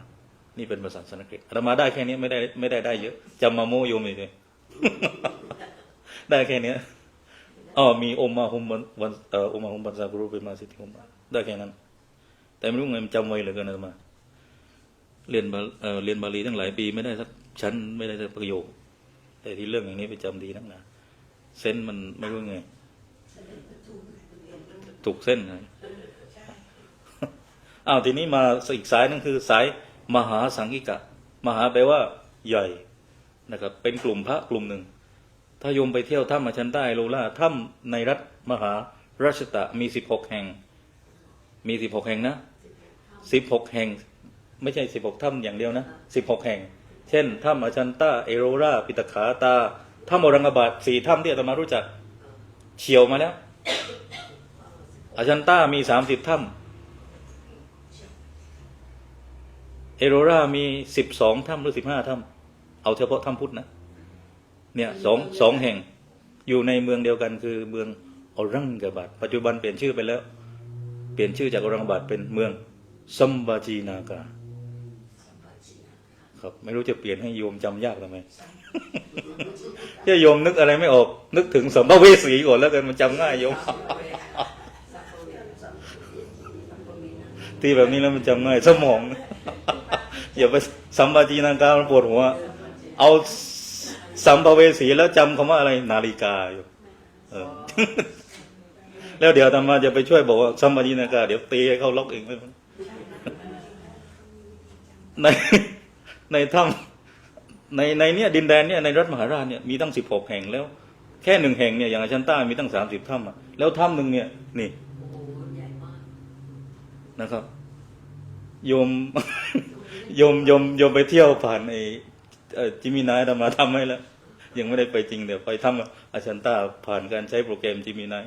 มันทำให้โยมไปเที่ยวได้แต่ไม่ได้ไปจริงหรอกแต่จริงใช่โยมโชสีไปนั่งนะกับโยมแตนไปนั่งถ้าไปดูประวัติของการสร้างถ้ำเนี่ยเขาก็จะพูดว่าเนี่ยคือกลุ่มของพระมหาสังกิกะเจดีย์3 ชั้นเจดีย์เก่าๆนะครับกี่ปีมาแล้ว 3,000 ปีโอ้ประเทศไทยน้องๆเลยครับประเทศไทยนี่หลานอินเดียคือปู่ใช่ไหมครับปู่ทวดเป็นของเขาเรียกว่าที่ท่องเที่ยวที่เป็นของสหประชาชาติเขาเรียกอะไรสหประชาชาติใช่ไหมยูเนสโกเขาไปจะพูดก็พูดผิดอีกเนี่ยคือตั้งโดยกลุ่มมหาสังกิกะนะครับกลุ่มนี้เนี่ยมีแนวความคิดว่าพุทธเจ้าเนี่ยไม่ได้เป็นแค่มนุษย์ธรรมดาแต่มีสภาวะเป็นทิพย์เป็นอมตะนะครับแนวคิดนี้ก็ได้รับอิทธิพลแล้วก็พอไปแนวคิดเนี่ยเป็นเมล็ดพันธุ์และนำไปสู่ต่อมากลายเป็นความเชื่อเรื่องมหายานต่อมาแต่มีนักวิชาการบางคนอาจจะไม่เห็นแบบนี้ก็ได้นะครับแต่ไม่เป็นไรให้ข้อมูลไปก่อนนะครับนี่คือนิกายนี้ซึ่งถ้าอาตมาเอาแมปของอินเดียมาเนี่ยโยมก็จะเห็นเลยอาชันใต้โลล่าถ้ำในรัฐมหาราชเป็นกลุ่มพุทธแบบมหาสังกิกะพอไปทางเหนือเมื่อกี้อาตมาบอกแล้วว่าทางเหนือคือกลุ่มพุทธแบบสันสกฤตเป็นสรวาสติวาสนะครับอินเดียเหมือนกันมีหลายกลุ่มแล้วพุทธมีหลายกลุ่มแล้วเหมือนประเทศไทยเลยกรุงเทพอยู่ตรงใกล้รามเป็นของสันติอโศก ไปปทุมธานีอำเภออะไรโยมคลองหลวงไม่ใช่ธรรมกายนะโยมอีกสำนักหนึ่งครับถ้าพุทธวจนะต้องไปไหนครับปทุมธานีเหมือนกันครับอยู่วัดนาบ่าพงปทุมธานีเหมือนกันอาตมาไม่ได้ไปแต่ว่าแค่ผ่านเพราะฉะนั้นอินเดียก็เหมือนกันนะเหมือนไปทิเบตเนี่ยโยมนิกายเกลุกมันอยู่ในลาซานิกายองค์เดลามะอยู่ในลาซาพอไปกาจูมันอยู่แถวอัมโดแถวชัมโดภาคใต้เนี่ยโยมไปดูสายกรรมฐานน้อยนะคนใต้เนี่ยสายกรรมฐานน้อยคนใต้มันต้องขลังมันยิงไม่เข้าแทงไม่ออกคนใต้มันชอบแบบนั้นสายกรรมฐานไปเหมือนกันแต่ก็ไม่ค่อยได้ก้าวหน้ากรรมฐานก้าวหน้าในภาคอีสานในมันต้องจตุรามคามเทพมันต้องรวยแล้วยิงไม่เข้าด้วยไม่ใช่รวยอย่างเดียวมันต้องมีใครยิงไม่เข้าด้วยอุปนิสัยใจคอคนแบบนี้ มันก็คล้ายๆกันกับในอินเดียนะครับ ทีนี้มานิกายสมมติยะนะครับ ชื่อก็ไม่เหมือนที่เราคุ้นเลยเราคุ้นในเถรวาทมหายานแค่นั้นอย่างเดียวแต่นี้พวกนี้คืออยู่ในอินเดีย และปัจจุบันไม่มีแล้ว แต่เมื่อก่อนมีนะครับนิกายนี้เนี่ยก็มีผู้ที่นับถือมากในอินเดีย ซึ่งอันนี้เป็นคำบันทึกของพระถังซัมจั๋งนะครับในสำนวนแต้จิ๋วจีนกลางเราเรียกว่าเสวียนจ้างนะครับท่านเป็นคนบันทึกนะครับต้องขอบคุณพระเสวียนจ้างเพราะว่าถ้าถังซัมจั๋งหรือเสวียนจ้างไม่บันทึกเนี่ยเซอร์คันนิงแฮมก็ไปไม่ถูกไปสำรวจเนี่ยนี่มันคืออะไรท่านอ่านบันทึกนะเซอร์คันนิงแฮมเป็นชาวอังกฤษนะแกอ่านบันทึกของถังซัมจั๋งอ่ะแกเลยไปหาถูกไปค้นถูก84,000 เสาอโศกพระเจ้าโสมหาราชสร้างไว้84,000 พระธรรมขันธ์84,000 เสาอโศกบางครั้งเป็นหัวสิงห์หัวช้างมีหลายหัวนะครับอาตมาไปที่ อีกที่หนึ่งที่เขาตกสำรวจนะครับที่ไหนเนี่ยนึกชื่อไม่ได้ที่พระเจ้าเสด็จลงจากสวรรค์แล้วมาโปรดสังกัสสะเนี่ยเมืองสังกัสสะไปมาแล้วสังกัสสะจริงๆชื่อสังกัสสะเลยนะครับก็ไปหาไปเจอเสาอโศกอีกอ๋อเสาอโศกมันมีต้อง84,000 เสาไอ้ที่เราเจอเนี่ยมันแค่2 เสา 3 เสาเองที่เรารู้จักใช่ไหมโยม อยู่ลุมพินีบ้างอยู่ในครับอยู่พาราณสีบ้างมัน3 4 เสาเองนะโยมไอ้ตกสำรวจก็ยังมีแล้วเนี่ยพระถังซัมจั๋งบันทึกไว้ถ้าท่านไม่บันทึกเราก็ไม่รู้ว่านี่เป็นเสาของใครแล้วมันสำคัญยังไงพอมีเสาปุ๊บบางที่มีวัดมีชาวพุทธอยู่มีนิกายอยู่มีสำนักมีการปฏิบัติอยู่รู้ทันทีนะครับจีนเป็นคนบันทึกอินเดียเป็นคนคิดอย่างเดียวไม่บันทึกพระจีนบันทึกหมดเลย3 รูปเนี่ยเสวียนก่อนท่านก็ฝ้าเหียนเสวียนจ้างอี้จริง3 ท่านหลักๆจริงๆมีมากกว่านั้นแต่3 ท่านเนี่ยต้องไปพูดแบบนี้ให้จีนฟังนะจีนจะได้ไม่ทะเลาะกับอินเดียแต่โยมเนี่ยได้ข่าววันเขาจะจัดงานวันวิสาขะหรืออะไรเนี่ยจะจัดที่ประเทศจีนนะครับน่าจะปีนี้ใช่ปีที่แล้วน่าจะที่เวียดนามนะครับเป็นเจ้าภาพจัดประชุมวิสาขะแบบนานาชาติแบบทุกประเทศมาประชุมกันเห็นว่าจะจัดที่จีนปีนี้พรรคคอมมิวนิสต์จีนคนที่อยู่ในพรรคคอมมิวนิสต์จีนบางคนน่ะไม่ใช่บางคนหลายคนนับถือพุทธอยู่แต่ออกตัวไม่ได้ออกตัวแรงไม่ได้เสี่ยงลำบากไม่งั้นล่วงไปหมดแล้วโยมถ้าไม่นับถือนี่คือนิกายนี้นะครับซึ่งก็อยู่ในอินเดียนะครับที่มีคนนับถือมากพระถังซัมจั๋งบันทึกไว้อันนี้ไม่พบข้อมูลว่าอยู่บริเวณไหนของอินเดียนะครับ ทีนี้เรามาดูนิกายหลักๆที่สำคัญนะเป็นเมนเซตนะครับก็มีเถรวาทมหาสังคิกะมีสรวาสติวาทที่เป็นใช้ภาษาสันสกฤตเหมือนกันมหาสังคิกะเนี่ยใช้ภาษาปรากฤตพุทธไปใช้ภาษาปรากฤตเดียวกับที่เชนใช้หรือเปล่าไม่ทราบอาตมารู้ได้ยังไงมีพระไตรปิฎกฉบับมหาสังคิกะซึ่งเป็นพระฝรั่งรวบรวมไว้ชื่อสุตตะเซ็นเตอร์อ่านภาษาอังกฤษโยมพระไตรปิฎกฉบับภาษาอังกฤษในเว็บไซต์สุตตะเซ็นเตอร์มีพระฝรั่งรูปหนึ่งจำชื่อท่านไม่ได้ขอไปท่านทำไว้บาลีพระไตรปิฎกจีนพระไตรปิฎกฉบับภาษาปรากฤตพระไตรปิฎกฉบับของนิกายมหาสังคิกะโอ้ฝรั่งนี่ไปไกลมากเลยพระฝรั่งทำเอง ทีนี้มีอีกนิกายหนึ่งก็คือนิกายสรวาสติวาทนะครับนิกายพวกนี้ถามว่ามีมาไทยบ้างไหมเคยไปอ่านว่าที่นครปฐมก็มีคติพุทธศาสนาแบบสรวาสติวาทก็คือเถรวาทที่ใช้ภาษาอังกฤษมีเคยมาที่เมืองไทยนะครับแถวนครปฐมที่ลาวก็เก่าๆเยอะนะโยมศรีวิไลครับโซนเซาท์อีสต์เอเชียใต้เนี่ย เก่าทั้งนั้นเลยโยมไปทุกที่เจอเจดีย์หมดประเทศไหนไม่มีเจดีย์มั้งโอ้อยุธยาเนี่ยสร้างเจดีย์เยอะเน้นสร้างเจดีย์การสร้างพุทธรูปเพิ่งมายุคนี้แต่เจดีย์เยอะนะครับพม่าเน้นสร้างเจดีย์ทั้งนั้นพม่าอยู่ไม่ว่าเก่าไม่ว่าใหม่ปัจจุบันเนี่ยเจดีย์กับพุทธรูปใครเยอะมากกว่ากันเจดีย์เยอะมากกว่า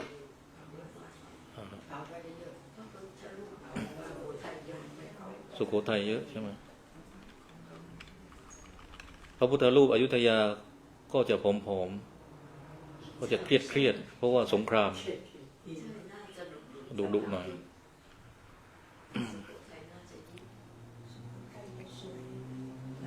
ฝรั่งไม่เข้าใจก็บอกทำไมพุทธเจ้ามีเกือบทุกสัญชาติเลย เอาแล้วคนปั้นเนอะ ใช่ใช่คนจีนก็มีเจ้าแม่กวนอิมเนี่ยนะเรียกว่านับถือศาสนาอะไรอะคอมมิวนิสต์อะ อ๋อจีนเขาก็หมายถึงพรรคคอมมิวนิสต์จีนบางคนเขาก็นับถือพุทธนะครับแล้วก็นับถือมหายานไอ้เจ้าแม่กวนอิมเนี่ยจริงๆจีนเนี่ยเขาเรียกในจีนเขาเรียกนะโมตัสสะภะคะวะโตอะระหะโตสัมมาสัมพุทธัสสะกวนซีมโพสักกวนซีมโพสักกวนซีมโพสักนะโมตัสสะภะคะวะโตอะระหะโตสัมมาสัมพุทธัสสะกวนซีมโพสักกวนซีมนะครับไม่แน่ใจออกตำเนียงแต้จิ๋วชัดไหมกวนซีมแต่พอเข้าเมืองไทยเป็นกวนอิมแต่จีนเนี่ยกวนซีอิมอยู่อินเดียเรียกอวโลติเกสวราเป็นคติชายไม่ใช่คติหญิงพอเข้าจีนมาล้อกับพนังเมี่ยวซ่านเป็นคติหญิงแต่ไม่รู้แหละไทยรับได้หมดสวดหมดแล้วคนไทย วัดไทยถ้าเข้าได้ก็เข้าแล้วเจ้าแม่กวนอิมเข้าได้ก็เข้าได้หมดฝรั่งงงเลยฝรั่งที่เขาคิดแบบระบบนี้คือต้องเทรวาสต้องไม่มีเจ้าแม่กวนอิมไปเจอไทยมีไม่ใช่แค่เจ้าแม่กวนอิมพระอะไรนะฮะที่มีช้างพระพิฆเนศนะครับเนี่ยอาตมาเนี่ยพบพระพิฆเนศเนี่ยพบอยู่เนี่ยพบที่วัดขันเงินวัดท่านวัชรินทร์ไปนอนตอนเป็นเนรตื่นขึ้นมาเจอเลยนะครับเจอพระพิฆเนศด้านหลังเป็นหลวงปู่เทพโลกดรนะครับท่านคงไม่ลืมไว้นะ จะยุ่งก็คือเห็นไหมครับไม่ได้มีแค่รูปเจ้าแม่กวนอิมบางวัดนะเขาก็เอาพระพิฆเนศไปด้วยในทิเบตก็เชื่อพระพิฆเนศบางนิกายโอเคทีนี้นิกายหลักๆจึงมีเถรวาทมหาสังฆิกะชรวสติวาทครับหลักๆอันนี้อธิบายแล้วโยมว่าแต่ละนิกายเนี่ยอยู่ที่ไหนบ้างนิกายมหาสังฆิกะเนี่ยมันอยู่ทางตะวันออกของอินเดียนะครับทางทิศตะวันตกและใต้เป็นฐานของเถรวาททิศใต้ก็ทมิลนาดูติดศรีลังกาแล้วทมิลนาดูเนี่ยที่อาจารย์นรินทร์ท่านไปอยู่เมืองอาจารย์อยู่เมืองอะไรนี่อาตมาผมลืมแล้วเนี่ยไมซอทางใต้ขอบคุณครับทมิลนาดูดำมากโยมทมิลนาดูดำปีเลยของเราคนไทยฟังชื่อทมิลแล้วเหมือนมันเหี้ยมแต่ใจดีอยู่เวลายิ้มเนี่ยฟันขาวมากใจดี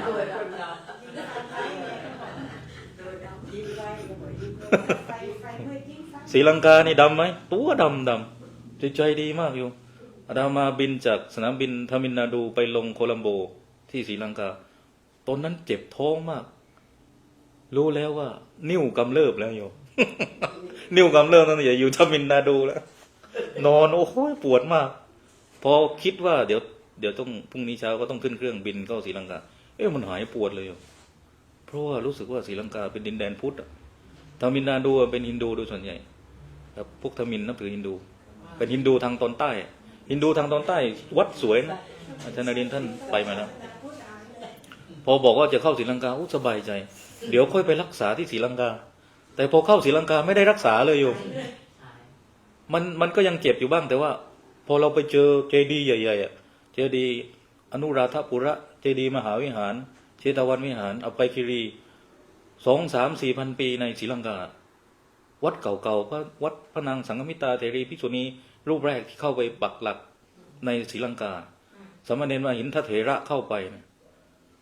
พระเจ้าเทวานำไปยติสะเถระอะไรพวกนี้เราไปดูแล้วโอ้มันอินอะธรรมาอิน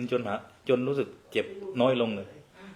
นะครับ นั่งรถเขย่าอ่ะ นั่งเขย่า นั่งรถเขย่า อินเดียเขย่าอะศรีลังกาเจริญกว่าอยู่ศรีลังกาเจริญกว่า แล้วการที่เราไปปุ๊บเนี่ยคนศรีลังกามาต้อนรับเราลองนึกถึงโยมบินเหนื่อยโยมลงปุ๊บลูกหลานมารับแม่หายเหนื่อยเลยโอ้นี่กลับบ้านแล้วลองดูเหมือนอาตมาบางที่บินไปแม่มีอยู่คนเดียวไม่มีชาวพุทธเลย ตัวก็ดำหมดไปหมดไม่รู้จักใครเลยนิ้วเจ็บนิ้วอีกเนี่ยไปอยู่อินเดียมานานได้นิ้วมาทีนี้ต่อมาสายตะวันตกเฉียงเหนือนะครับเป็นศูนย์กลางของสรวาสติวาสนะครับเพราะว่า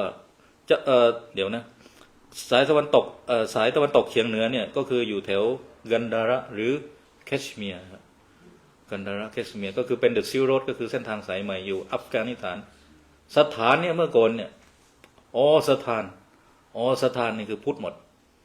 ปากีสถานอุซเบกิสถานทาจิกิสถานอัฟกานิสถานสถานพุทธหมดนะครับตอนนี้เป็นอิสลาม เป็นอิสลามหมดแล้วไง ครับเนี่ยเพราะฉะนั้นสายของทางนั้นเนี่ยสายคือเป็นสายของสรวาสติวาสนะครับของทางแถวแคชเมียร์กันดาระเนี่ยมันมีครั้งหนึ่งอาตมาเคยฟังบรรยายท่านอาจารย์ท่านหนึ่งท่านบอกว่าพุทธศาสนาแบบกันดาระ tradition เหมือนเทรวาดะ tradition ไทย tradition คือเป็นการสอนโดยครูบาอาจารย์ที่ไปเรียนรู้มาจากพุทธแบบคันธาระนะครับ ทีนี้เดี๋ยวอาตมาข้ามสังฆนาไปโอ้เนี่ยเล่มหนึ่งเนี่ยโยมอาตมาแปลแบบสรุปนะเนี่ยเยอะเหมือนกันนะครับ ทีนี้ ในนิกายสรวาสติวาสเนี่ยมีอิทธิพลอยู่ในทางเหนือแล้วก็เอเชียกลางครับก็คือกินเอเชียกลางก็เข้าไปทางอัฟกานิสถานด้วยก็ปนกับเมื่อกี้ปนไปกับคันธาระนะครับแต่ที่สำคัญก็คืออยู่ทางเหนือสรวาสติวาสอยู่ทางเหนือก็เมื่อกี้ก็คืออุตรประเทศนะครับหิมาจันประเทศเพราะฉะนั้นพุทธในอินเดียจึงไม่ได้อยู่แค่พุทธคยาไม่ได้อยู่แค่ลุมพินีใช่ไหมครับถ้าเราดูประวัติศาสตร์มันอยู่เต็มไปหมดเลยจะไม่อยู่เต็มได้ไง 84,000 เสาซึ่งมาจากพระธรรมขันธ์โยมถูกตอบถูกหมดแล้วทั่วอินเดียครับสังกัสสะเนี่ยไปดูเนี่ยที่พระพุทธเจ้าเสด็จลงมาจากสวรรค์มีคนพุทธนิดเดียวแต่พอไปดูนามสกุลเนี่ยนามสกุลอะไรโคธรรมะนับถืออะไรฮินดูหมดเลยแต่นับถือฮินดูหมดแต่เวลาคุยกับเขามันไม่ใช่เซนส์แบบฮินดูอ่ะใจดีมีเมตตาดูใจดีมัน energy แบบพุทธนะแต่เขาก็ยอมรับนะว่าเขาอาจจะไม่ได้สืบมาจากพุทธเจ้าโดยตรงก็อาจจะสืบมาจากพระอานนท์สืบมาจากทางพ่อทางแม่ทางอะไรห่างๆนะครับแต่มันก็สายเดียวกันนะเขาดูแบบนิ่มๆใจดีนะครับมันรับมาทางจีนแต่เป็นฮินดูแต่ก็มาต้อนรับไหว้พระพุทธอะไรอย่างดีเลยครับมีนับถือพุทธก็มีแต่ว่าส่วนมีฮินดูเยอะเหมือนกันแล้วพุทธสถานเนี่ยถูกดูแลโดยคนพวกนี้นะครับเขาไม่ได้สำนึกว่าเขาเป็นชาวพุทธอย่างเดียวนะแต่เขาสำนึกว่านี่คือการดูแลญาติโกโหติกาตระกูลของเขาด้วยมันเป็นสมบัติของตระกูลเขาเลยของพุทธศาสนาเนี่ยว่าเขานามสกุลพระพุทธเจ้าไม่ใช่รู้สึกว่าเราเป็นพุทธแล้วต้องมาดูแลอย่างเดียวนะมันรู้สึกเข้มเข้าไปอีกนะครับ จะจบแล้วโยมทีนี้เดี๋ยวในมหาสันนิกะเนี่ยนะครับมีแนวคิดอยู่แตกออกมาอีกเยอะเลยนะครับอ่านไวๆก็คือ โลกุตระวาทะมีชื่อมาอีกโลกุลิกะนะครับเน้นการศึกษาพระวิธรรมเหมือนที่เมืองไทยเราเลยโยมสายวิธรรมบางสายเนี่ยเขาไม่เอาพระสูตรนะครับเอาแต่พระวิธรรมจิตเจตสิกรูปนิพพานเอาเท่านั้นพอหรือสายพระสูตรบางสายก็บอกพระวิธรรมเพิ่งแต่งใหม่ไปหาได้ไหมพระพุทธเจ้าทรงแสดงธรรมพระวิธรรมที่ไหนกับใครหาไม่ได้แต่พระสูตรระบุได้หมดเพราะนั้นไม่เชื่ออภิธรรมแต่ช่างเถอะอาตมาก็เรียนหมดแหละหลายคนก็เรียนนะครับไม่มีปัญหาอาตมาเรียนหมด แต่กำลังจะบอกว่ามันมีการเน้นย้ำเฉพาะอภิธรรมเนี่ยมันมีมาตั้งแต่สมัยอินเดียแล้วอย่างที่บอกเนี่ยนิกายเนี่ยชื่อโกลุลิกะเนี่ยเน้นศึกษาพระอภิธรรมอย่างเดียวนะครับมีชื่อแปลกๆเยอะเจติยวาสอยู่ทางแถบอินเดียตอนใต้ซึ่งเน้นการบูชาพระสถูปเจดีย์ของเราก็มีนะในเมืองไทยชอบไปสร้างเจดีย์นะชอบไหว้เจดีย์สร้างเจดีย์ครับเขาลางนี่มาตั้งแต่อินเดียนะเฉพาะเถรวาทนะครับเดี๋ยวขออนุญาตมาดูเถรวาทเถรวาทเนี่ยเป็นกลุ่มที่สองซึ่งเถรวาทเนี่ยมีแยกออกไปอีกนะครับเช่นสมติยะวัสสีปุตตริยะธรรมตริยะนะครับตอนนี้เราเห็นแล้วว่าพุทธในอินเดียเนี่ยมันจึงมีหลายสายแล้วกระจายอยู่ทั่วอินเดียเลยนะครับอันนี้ได้คำตอบตรงนี้นะทีนี้บทสรุปของหนังสือเล่มนี้ก็คือสรุปแล้วนะโยมการที่มีหลายนิกายหรือดูเหมือนว่าแตกแยกหลายนิกายเนี่ยอันนี้คือผู้เขียนนะเขาชี้ให้เห็นว่าการที่มันมีหลายนิกายเนี่ยมันไม่ได้หมายความว่าทะเลาะกันนะครับแต่ว่าในอินเดียยุคนั้นเนี่ยก็ยังอยู่ในวัดเดียวกันได้สมมุติพระรูปหนึ่งท่านต้องการที่จะตั้งเป้าเลยว่าจะบรรลุอรหันต์นะครับท่านอาจารย์พุทธทาสก็บอกเหมือนกันว่าโยมนิพพานโยมต้องเอาด้วยนะไม่ใช่ทานอย่างเดียวอย่างพุทธทาสก็พูดไว้เพราะฉะนั้นในวัดหนึ่งรูปหนึ่งพระรูปหนึ่งท่านอาจจะมุ่งเป้าไปที่ปักหลักว่ามุ่งพระนิพพานแต่บางรูปอาจจะมุ่งพระโพธิสัตว์หรือเป็นพระพุทธเจ้าก็ได้แต่ก็ยังอยู่ในวัดเดียวกันได้หลวงปู่มั่นเนี่ยโยมอาจจะเคยได้ยินว่าเมื่อก่อนท่านมุ่งเป้าเป็นโพธิสัตว์ไม่ใช่หรอครับมุ่งเป้าเป็นพระเจ้าแล้วท่านเพิ่งมาเปลี่ยนในระยะหลังเพราะฉะนั้นเวลาเราตั้งปณิธานเนี่ยมันไม่ใช่อยู่ที่ว่าไอ้เถรวาทนี่มหายานไม่เกี่ยวอันนั้นมันเป็นเครื่องมือเป็นวิธีการที่จะเดินหรือปฏิบัติยังไงนะครับประเด็นอยู่ตรงนี้เพราะฉะนั้นในหนังสือเล่มนี้เขาก็มองว่าการแยกนิกายเนี่ยถือเป็นความงอกงามทางปัญญาทำให้พุทธศาสนาสามารถตอบโจทย์ให้กับผู้คนที่มีจริตและพื้นฐานทางวัฒนธรรมที่แตกต่างกันชั่วชมพูทวีปอันนี้มองแบบคอมโพรไมซ์นะไม่ได้มองแบบผิดถูกนะก็เป็นอีกมุมมองหนึ่งเหมือนกันนะครับอีกมุมมองหนึ่งเหมือนกันอย่างเช่นสายท่านอาจารย์พุทธทาสโดยส่วนใหญ่เป็นปัญญาชนทั้งนั้นนะใช่ไหมครับเนี่ยเพิ่งเสียชีวิตไปเนี่ยลูกศิษย์ท่านอาจารย์พุทธทาสคือศาสตราจารย์นายแพทย์ประเวศวาสีนี่ก็ลูกศิษย์อาจารย์พุทธทาสปัญญาชนทั้งนั้นนะครับแต่ถ้าลูกศิษย์สายพ่อหลวงคูณไม่ใช่สายปัญญาชนอาจจะเป็นสายทำทานจะเป็นสายขลังนะครับก็ทำให้เป็นคนดีเหมือนกันแต่สายอาจารย์พุทธทาสส่วนใหญ่สุลักษณ์ศิวลักษณ์นะครับอันนี้โยมเพิ่มเข้ามา ไม่ใช่เสียงอาตมา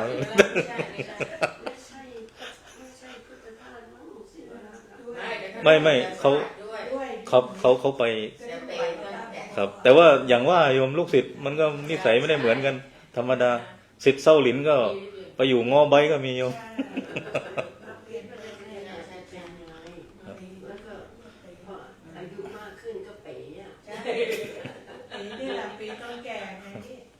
หมอประเวศเนี่ยหมอประเวศก็ใช่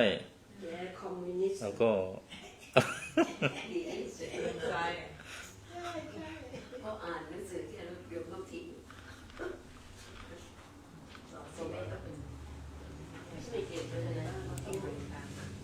ทีนี้เรามาสรุปตอนท้ายแล้วโยม มาสรุปที่พระถังซัมจั๋งเนี่ยพบนะครับว่ามีพุทธแบบสำนักแบบสรวัตติวาระนะครับสถาวิรวาระบุคลวาระแล้วก็ธรรมคุปตะหรือธรรมคุปตกะนะครับแล้วก็มหาสังกะอันเนี้ยท่านเสวียนจ้างเป็นคนจดบันทึกไว้นะครับอ้างโดยท่านเสวียนจ้างนะครับพระนรงค์ก็ปี้มาพูดเฉยๆไม่ได้ไปค้นอะไรเพิ่มเลยค้นแค่สังกัดสะไปเชิญนิดหน่อยนะครับก็โอเคถือว่าถึงแก่กาลเวลาสมควรแล้วนะครับเดี๋ยวในวาระโอกาสต่อไปก็จะแปลหนังสือคือแปลมาบ้างแล้วเล่มนี้แปลมาบ้างแล้วแปลนิดหน่อยแปลมาบทนำเนี่ยแปลหมดแล้วเดี๋ยวก็จะค่อยๆแปลไปนะครับอันนี้ก็เป็นหนังสือแปลที่มาเล่าโยงกันในวันนี้นะครับเป็นหนังสือแปลโดยใช้จิมินิแล้วก็ฝึกแปลด้วยชอบอยู่ได้ทั้งวันก็ขอโมทนาขอบคุณที่โยมมานั่งฟังขอบคุณมากๆที่นั่งฟังแล้วก็มาช่วยแชร์มานั่งหัวเราะให้กำลังใจนะอาตมาได้กำลังใจแล้วไปปั้มให้จอติดตั้งหลายรอบก็ไม่ติดไปแปลมาก็แปลพอสมควรแปลผิดแปลถูกก็พยายามแปลให้มันดีที่สุดนะครับก็ถือว่าโยมเป็นกำลังใจให้แล้วกันแล้วก็แปลใน Facebook ก็มีคนมากดมาอะไรอยู่นะครับก็พยายามแปลไว้อาตมาทำมากกว่านี้อีกเมื่อก่อนเขียนวารสารมนุษยศาสนาเนี่ยเขียนเป็นปึกๆเลยเขียนฟรีนะพอเขียนเสร็จเนี่ยมีเขียนเสร็จนิดนึงแล้วได้ข่าวว่าตอนนั้นกับเพื่อนนะครับตอนนี้แยกวงกันแล้วกับเพื่อน ไม่ใช่คือเพื่อนเขาเป็นปริญญาธรรม7 ประโยคนะครับเขาจบศาสนาที่ไม่ดนนะครับแต่ว่าเขาเป็นคนไม่มีศาสนาแต่อาตมาทำงานได้แต่ทำไปมันบางครั้งมันอาจจะมีมุมต่างกันเราก็ไม่อยากกระทบกระเทือนเพื่อนกันเราก็แยกกันคนทำงานไม่ได้ทะเลาะกันนะครับแต่ว่าเราแยกกันทำงานช่วงหลังๆตั้งแต่มาอยู่ที่นี่เขาก็ไม่ได้นิมนต์เข้าไปพูดแล้ว แต่ก็ยังอยู่ในกลุ่มนะครับยังอยู่ในกลุ่มบางครั้งก็มากดไลค์ให้อยู่นะครับ ครับแต่ว่าเราร่วมทำกันนะครับอาตมาเป็นบรรณาธิการแล้วก็พอทำเสร็จโอ้ดีใจมากมหาวิทยาลัยธรรมศาสตร์ครับเอาไปอยู่ในห้องสมุดทุกฉบับเลยครับอาตมาเขียนเรื่อง Secular State ในอินเดียเขียนที่อเมริกานะครับแล้วก็แปลพุทธมหายานทิเบตอะไรพวกนี้แปลใส่เขียนใส่ลงไปก็เอาไปเข้าไปในห้องสมุดธรรมศาสตร์ทั้งที่วารสารเราเป็นวารสารถูกกฎหมายนะครับมีเลข IB อะไรนะครับ SBN อะไรเรียบร้อยแต่ว่าไม่คิดว่าธรรมศาสตร์จะเอาไปเพราะเราโนเนมโยมไม่ใช่คนดังก็อันนี้ใช่เช่าของแปลเพราะข้อมูลที่อาตมาเขียนส่วนใหญ่ไม่มีอยู่ในไทยคือเราแปลจากทิเบตแปลจากอินเดียมาหรือฮินดีแปลมาเป็นอังกฤษแปลเป็นไทยนะครับเขาก็เอาไปก็ถือว่าเป็นกำลังใจนะครับเราทำงานรับใช้สังคมพูดแบบเท่ๆนะครับบริการทางวิชาการนะครับอาตมาเรียนได้ก็เงินมาจากญาติโยมทั้งนั้นนะครับเงินที่โยมบริจาคเนี่ยเอาไปเรียนแล้วเราก็แปลฟรีครับเราก็ไม่ได้คิดว่าต้องไปเอาตังค์อะไรนะครับเคยเขียนหนังสืออยู่เขียนหนังสือแล้วไปวางที่หอสมุดธรรมศาสตร์เขียนเรื่องการปฏิรูปพุทธศาสนาในช่วงนั้นเขากำลังปฏิรูปเขียน12 เล่มนะครับแล้วก็ตีราคาคือถ้าเราไม่ตีราคาเนี่ยเขาไม่ให้วางบนชั้นที่ห้องสมุดมหาวิทยาลัยธรรมศาสตร์เพราะฉะนั้นจึงต้องตีราคาประมาณไม่ถึงเดือนอยู่หมดเลยหนังสือ12 เล่มเดี๋ยวทางห้องสมุดธรรมศาสตร์เขาจะตีเองคือเราขอลิขสิทธิ์ของยานิพนธ์แล้วมาแล้วก็ตีไม่ถึงเดือนโยมหนังสือหมดเลยหมดจนเจ้าของไม่ได้เก็บไว้โยมเก็บเฉพาะเป็นไฟล์แต่ไม่ได้เก็บเป็นเล่มนี่ถ้าจะไปถามก็ต้องไปถามจากคนอื่นที่ซื้อไปแล้วหมดเลยเราแค่อยากรู้ว่ามีคนอ่านงานเราบ้างหรือเปล่าแค่นั้นนะแต่ช่วงหลังก็ไม่ได้ทำนะเพราะว่าไม่ได้ทำเพราะว่ามันใช้งบเยอะมากเลยงบเยอะมากเนี่ยที่พิมพ์เนี่ยบางที4-5 หมื่นนะครับแพงเพราะฉะนั้นเรามาเขียนออนไลน์ดีกว่านะครับเขียนออนไลน์แล้วคนก็เล่นโทรศัพท์เยอะคนสนใจเดี๋ยวเขาแชร์ไปเองแล้วเขาก็ไม่ต้องซื้อไปไงโยมครับอ่านฟรีฮะเอาเลยโยมโมเยอะแล้วขอให้โยมมีแต่ความสุขความเจริญมีความก้าวหน้าในการศึกษาปฏิบัติธรรม นะครับขอโมทนากับญาติโยมทุกท่านขอเจริญพร ขอบคุณมากค่ะขอบคุณท่านยังไง อาจารย์โยมมีคำถาม อ๋อได้